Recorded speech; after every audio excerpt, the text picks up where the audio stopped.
मन प्रसन्न करणारं भक्तिमय वातावरण। पाय माझे चित्ते आदि क्रोध काम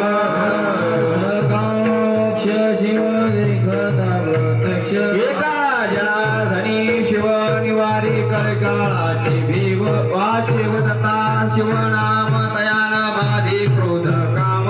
विजिदान देगा देवा तुझा विसरण भावा गुणा गायिना वरी हेचे माझे सर्व अलगे मुक्ती धन संपदा संत संग देई सदा गुणा गायिना वरी